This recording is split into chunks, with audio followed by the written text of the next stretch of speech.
Hi everyone, hope you're doing well. I have a live with Rosemary and Jane about the Spacious Tarot. Of course, I will put the replay of that live in the description box below so you can check that out where we talk about the Spacious Tarot and what's so great about it. I have had this deck in my library for maybe a year or so now, and I figured this would be the perfect opportunity for me to talk about this deck and my journey with it. It is a special deck to me, so let's go ahead and get started. The Spacious Tarot is an indie deck. It was created by Carrie Malone and Annie Ruget. Probably butchered that name, so I apologize, but it is a indie deck, and I consider this a pip deck. What it is a nature environment based deck. So there are no people, just animals and landscapes. It is an immersive 78 card tarot deck and 137 page guidebook. And this is the second edition from 2020. So it comes in this really fantastic box. I love a box that is very hard and sturdy. It keeps the cards, safe, because I keep all of my cards in their box. So it has this cute little thing here. This space is for you. It has a ribbon to pull out the cards. So the cardstock is going to be a matte finish. It's not a rose petal. It slides really well in the hands, and the cards slide and glide really well against each other. And the thickness is not too thick, but it's not too thin either. So I really like that. So for an indie deck, I like this really good quality cardstock. I love a premium cardstock when it comes to indie decks, especially as much as you pay for them. So the back of the cards, you have this little nice capture of the night sky. It's like if you're looking up at the sky in the middle of the forest, you're away from the city and just really getting a good dose of that countryside, or just the dose of, a lovely night sky. So I was really drawn to the backs of the cards as well. So let's go ahead and get into the cards. Now, it is an environment-based deck with animals scattered throughout. So it's really an immersive deck. So for the Fool here, where we don't have anything except the cliff, and it's basically giving that essence of the Fool about taking that leap of faith and going forward in your journey. So I really like this. It's a beautiful card. I love the color scheme of this deck.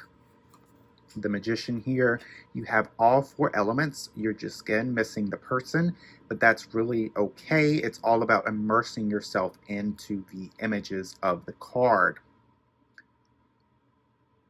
The High Priestess. This one was a very interesting one,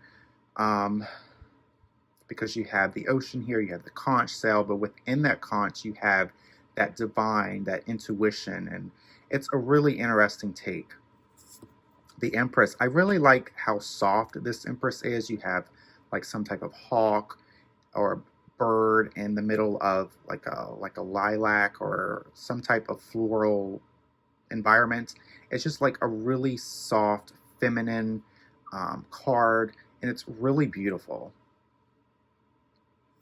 And the Emperor.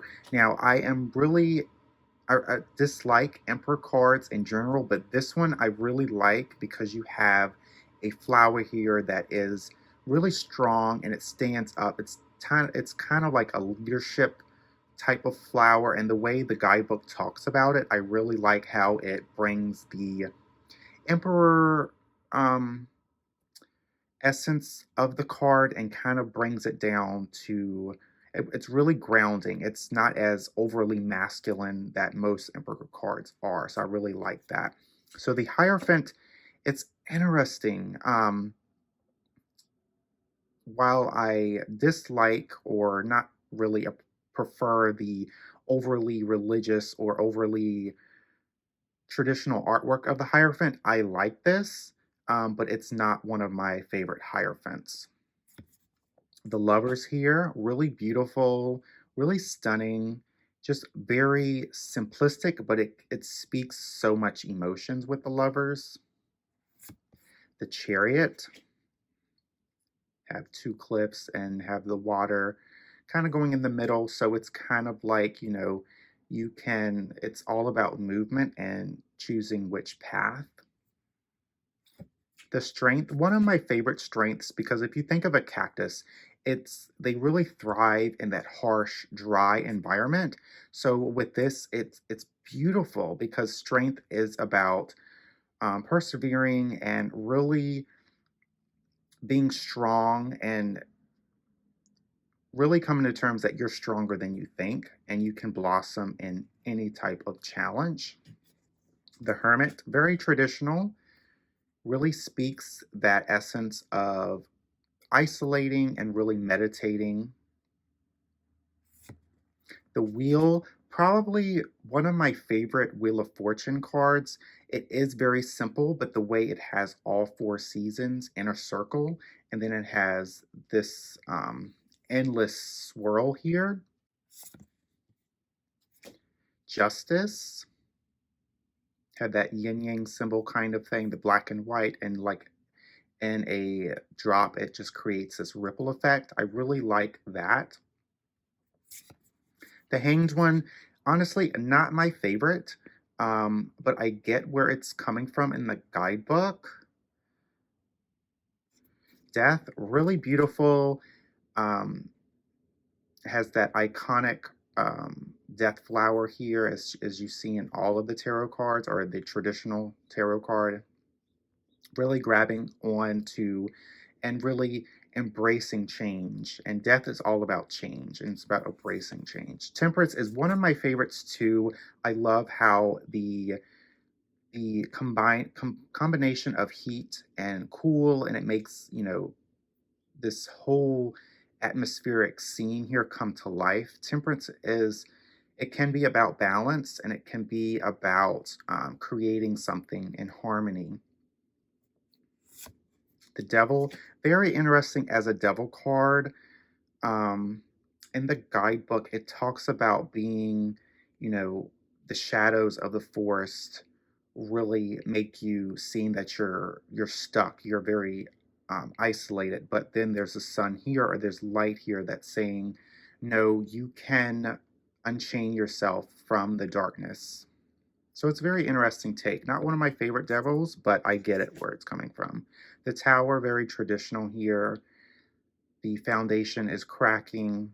The lightning has struck, and it's making way to something new. The Star, one of my favorites. I love how you're looking up at the night sky, kind of like the backings of the cards. You're looking up at the night sky, and it feels very hopeful. And the Star is about hope and having faith. The Moon, very traditional here. You got the big moon with mushrooms and little floral here. It's really gorgeous.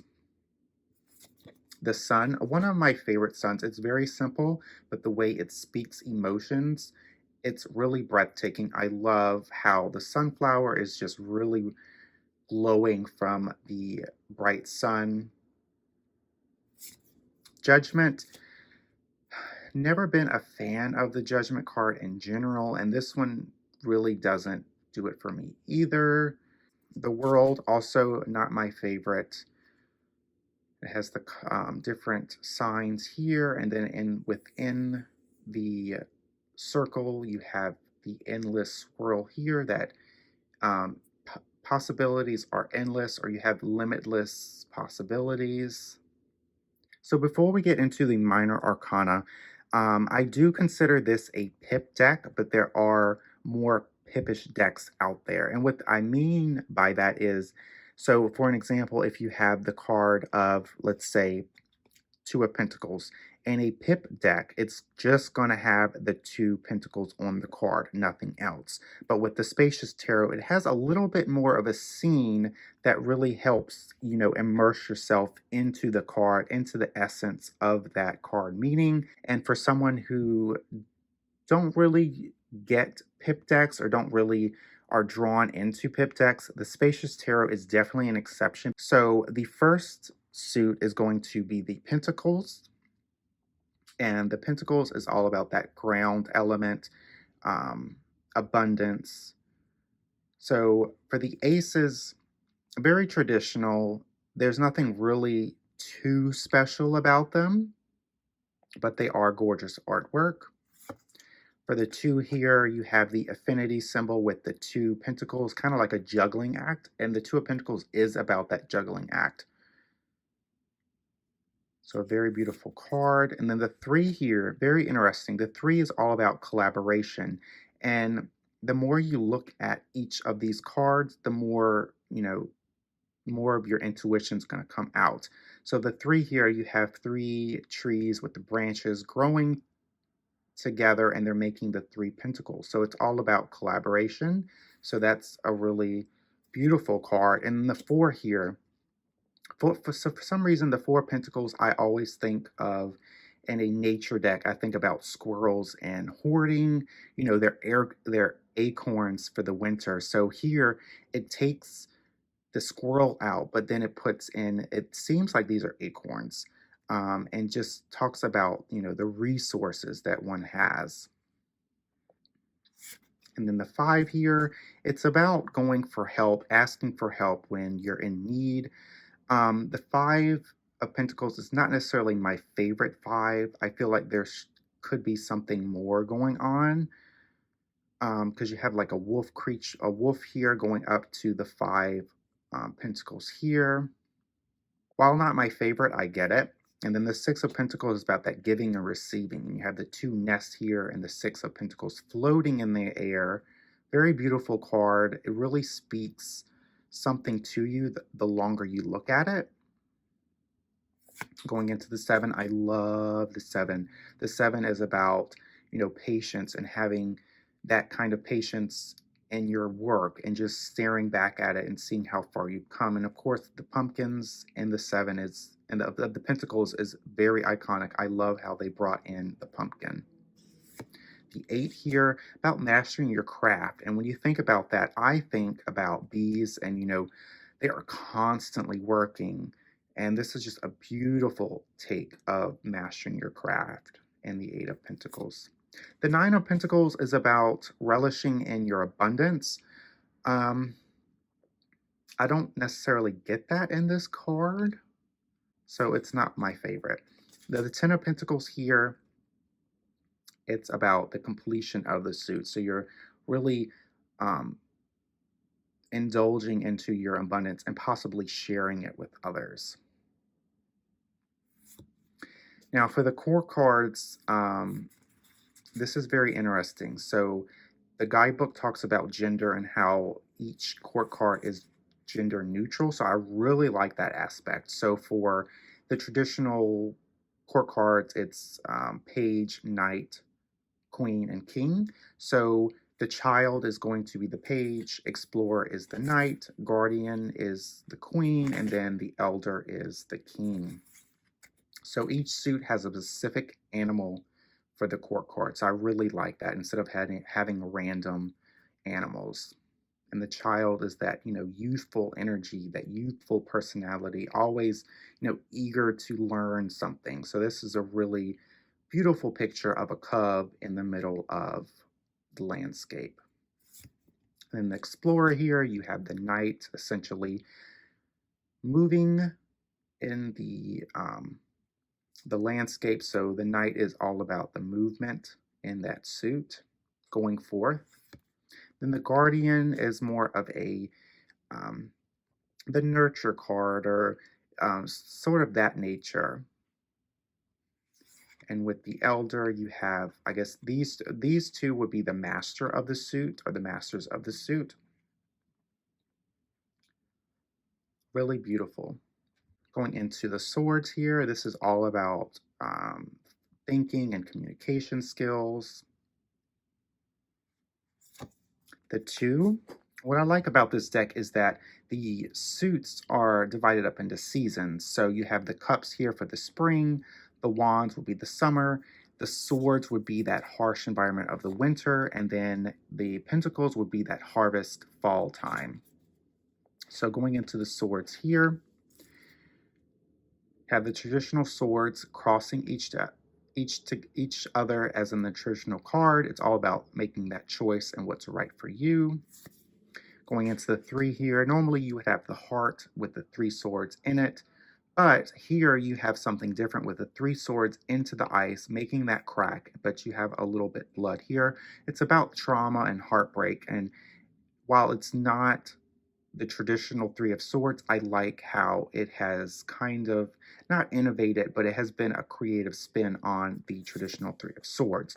Now the 4 of swords is about meditating, or kind of retreating oneself from the landscape and just really meditating on what else to do. So you have a bench here with 4 swords.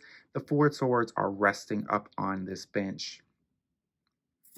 The 5 here, not one of my favorite 5s. This is a card of conflict, so I would prefer to have some more type of a scene here other than the bird on top of the 1 sword. Going into the 6 here, this is about transitioning to a new journey. Have 6 swords here, looking up to the light, or being guided by the light rather, in this dark landscape. Really beautiful. The 7 here is about the trickery, the thievery of it all, the deceit. Really beautiful take. I really enjoy this 7 because you have 6 swords here, but the way they've been portrayed, 6 of the swords are like a smooth, straight line, but then the 7 here, it has that wiggly line in the snow or in the ice, so that something is not right about this sword. So I really like that interpretation. The 8 here is about that entrapment and being entrapped by your thoughts, but you're not necessarily trapped. Going into the 9 is the Nightmare card. Always one of my favorite cards in general. This one is very interesting. It has a rabbit here, and with the 9 swords pointing at it, so it's a really scary interpretation of the card. The 10 of swords, the completion of the sword suit, basically the end of it all. This is a very interesting interpretation. 10 swords in the stump of the tree. Basically, the tree has been cut down, and the 10 swords are basically put into the stump. Going into the court cards, so the bird is going to be the main focus of the court card. So you have the child, that youthful energy, the explorer, the knight going forward into the suit, the guardian, and then the elder. So for the wands here, you have that creative endeavors, the spark. Going into the 2 here, about planning your creative endeavor. Then the 3, you have the 3, about to say swords, knights, 3 of wands illuminating your path, all about keeping that focus while going towards your goal. And then the 4 of wands is that celebratory card. So each wand has a spark, and they're coming together to celebrate.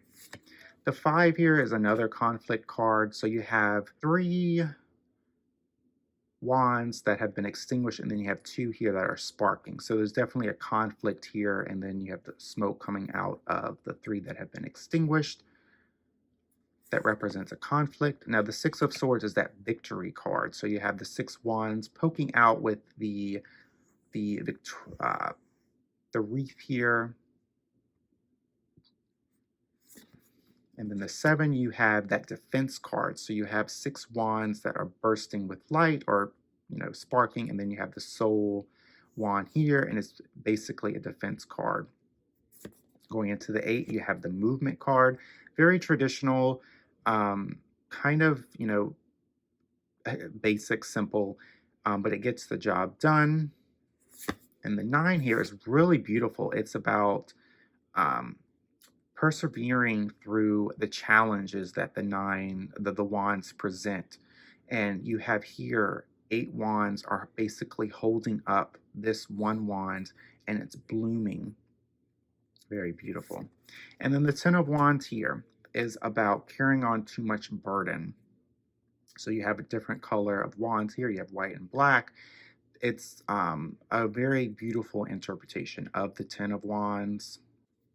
Going into the court cards, for the wands, you have the salamander. The Explorer, the Guardian, and then the Elder. Going into the Cups.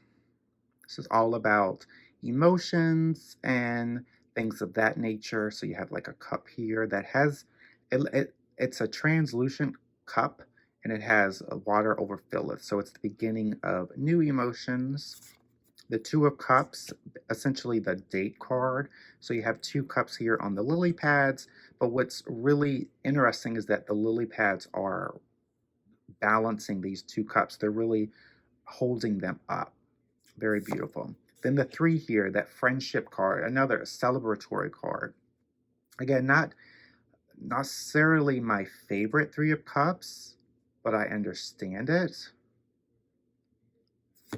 Going into the Four, not my favorite Four of Cups because I prefer one cup separate, because the Four of Cups is about you're focusing on what you don't have, or what you do have, I'm sorry, but you're being offered an additional cup. You're just too focused on the bad things. And then the Five here, you're basically another Four of Cups here. You're crying over spilled milk. So you're crying over these cups here, but then you have two perfectly well kept up cups. Going to the Six, the kindness or nostalgia card. So each cup has a flower here. Not my favorite for Six of Cups, but it is a beautiful card. The Seven here, all about choices and basically stepping back and making a choice. But if you wait too long, that might not be such a good thing. And then the Eight of Cups is about going on to that journey, and you're following the Eight Cups into something better. You're leaving something behind that's going to serve you for the better. And then the Nine of Cups is about having all of your wishes come true, or they're about to come true. Very beautiful. And then the Ten of Cups, very traditional here. You have fulfilled your emotional needs and you're sharing them with others. Going into the Court cards. These Court cards are my favorite of the suits because I love these cards. I love the illustrations. And for the cups, of course, it's going to be the koi or the goldfish. Very beautiful.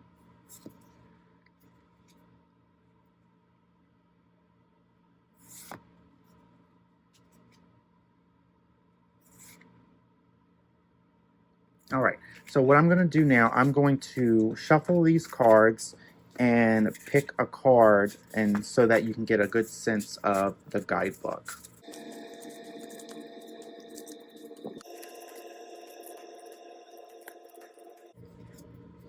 All right, so we have the Elder of Pentacles. So for the beginning of the book, it talks about the note from creators, which is really nice. I like when they do that.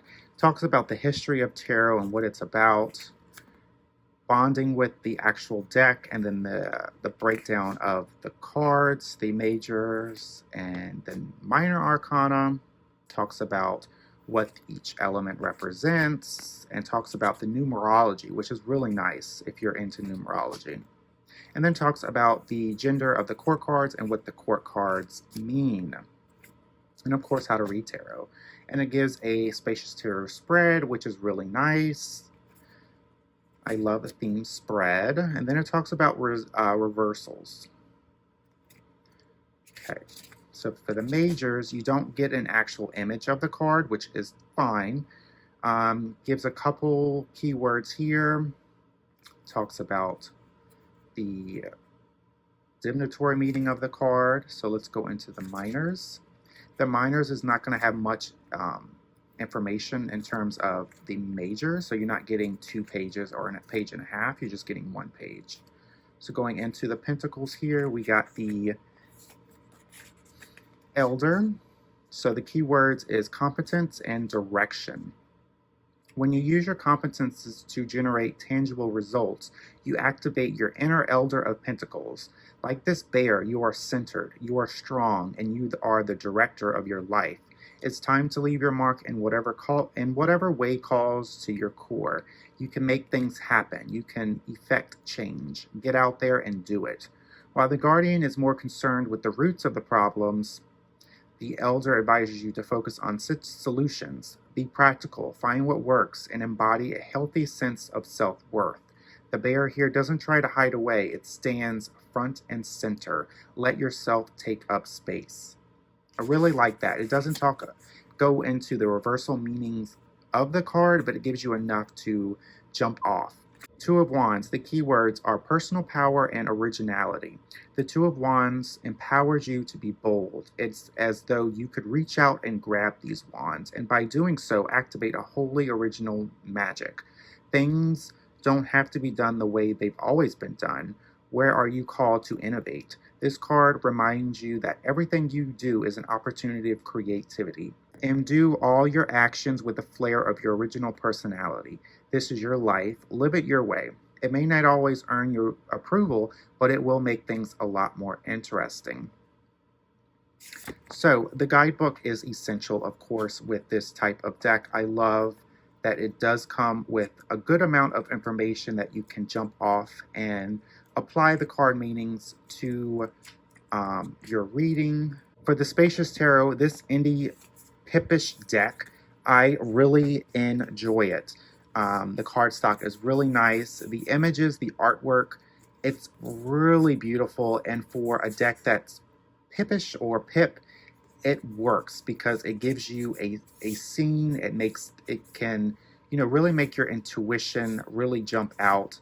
And if you're into numerology, this is a great deck to work with as well. The core cards, while they are very confusing in general for the Spacious Tarot, you're going to have a little bit more help in terms of, sticking to one animal for the core cards, and then with the guidebook giving a lot of good necessary information to jump off in your readings to make it more appealing and more grounding. So let me know in the comments below, what do you think about this deck? What do you think about pip decks in general? And I really appreciate you watching this deck. And of course, the live replay I will put in the description box below, so you can check that out when it becomes available. Again, thank you so much for watching, and I will see you next time. Take care.